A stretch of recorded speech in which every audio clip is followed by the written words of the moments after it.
اپنے چینل پر ہم آپ کو خوش آمدید کہتے ہیں۔ ہر روز ایک نئی کہانی سننے کے لیے ہمارے چینل کو سبسکرائب کریں اور کہانی کو مکمل سنیں۔ میرا نام فاریہ ہے، میری عمر 25 سال ہے، میں لاہور کی رہنے والی ہوں۔ میری شادی کو ابھی 2 دن ہی گزرے تھے کہ میرے سسر نے مجھے آواز دے کر پکارا۔ میرے سسرال میں بس میرے سسر ہی رہتے تھے اور میرے شوہر نے شادی کی رات ہی مجھے خاص تاکید کی تھی کہ میرے والد کو غصہ بہت آتا ہے، انہیں کبھی بھی کسی بھی بات سے انکار مت کرنا ورنہ وہ غصے میں پاگل ہو جاتے ہیں۔ اور اس دن سے میں بھی یہی دیکھ رہی تھی، جب بھی وہ میرے شوہر احسن کو ایک آواز دیتے، میرے شوہر کی تو جیسے رنگت ہی اڑ جاتی، ہوش و حواس اڑنے لگتے اور فوراً سے کمرے سے باہر نکل جاتے۔ اپنے شوہر کی بدحواسی دیکھ کر میرے دل میں بھی سسر کا بڑا رعب تھا۔ غصے میں تو وہ واقعی رہتے تھے۔ شادی کے 2 دن ہی گزرے تھے، تیسرا دن تھا کہ جب صبح صبح ہی احسن نے مجھ سے کہا کہ آج ہم کہیں گھومنے جاتے ہیں۔ میں بھی خوش تھی، لیکن اسی وقت میرے سسر نے احسن کو پکارا تو وہ فوراً کمرے سے باہر چلا گیا۔ باہر سے مجھے اپنے سسر کے چیخنے چلانے کی آوازیں آ رہی تھی۔ کہہ رہے تھے کہ 2 دن شادی کے ہنگامہ میں گزار کر تمہیں احساس بھی ہے کہ فیکٹری میں تمہارے نہ ہونے کی وجہ سے کتنا نقصان ہو سکتا ہے، اور آج پھر تم چھٹی کر کے بیٹھ گئے ہو۔ ابھی کے ابھی فیکٹری پہنچو، تمام ورکرز کے سر پر کھڑے ہو تاکہ وہ ٹھیک سے کام کریں۔ تمہاری شادی میں نے اس لیے نہیں کی تھی کہ تم کمرے میں گھس کر بیٹھے رہو، اور اپنی بیوی سے بھی کہو کچن کی ذمہ داری سنبھالے۔ یہاں کوئی اور عورت تو ہے نہیں جو اس کے ناز نخرے اٹھائے گی۔ یہ سن کر مجھے غصہ تو بہت آیا تھا۔ ابھی 2 دن ہی تو ہوئے تھے ہماری شادی کو، اور ان 2 دنوں میں بھی ناشتہ میں ہی بنا کر دے رہی تھی، جس پر میرے سسر کئی نقص نکال چکے تھے۔ لیکن احسن نے مجھے بڑے پیار محبت سے سمجھایا کہ ابا کی بات کا برا مت منانا۔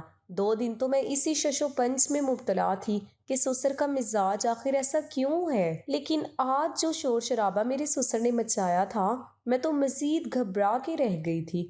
احسن جب کمرے میں داخل ہوئے تو ان کا چہرہ بجھا ہوا تھا۔ کہنے لگے، معذرت چاہتا ہوں، مجھے فیکٹری جانا پڑے گا۔ میں نے کہا کوئی بات نہیں، کام پہلے ہے، سمندر ہم پھر کبھی چلے جائیں گے۔ میں نے بھی اعتراض نہیں کیا تھا۔ احسن تو فوراً فیکٹری چلا گیا۔ میں کچن میں آ کر بے دلی سے برتن دھونے لگی۔ شادی کے تیسرے دن میں نے ہی کھانا بھی بنایا، گھر کے سارے کام بھی کیے۔ میرے سسر نے ملازمہ کو جواب دے دیا، کہتے تھے کہ جب بہو گھر آ گئی ہے تو گھر کی صفائی بھی وہی کرے گی۔ میں نے پورے گھر کی صفائی کر لی۔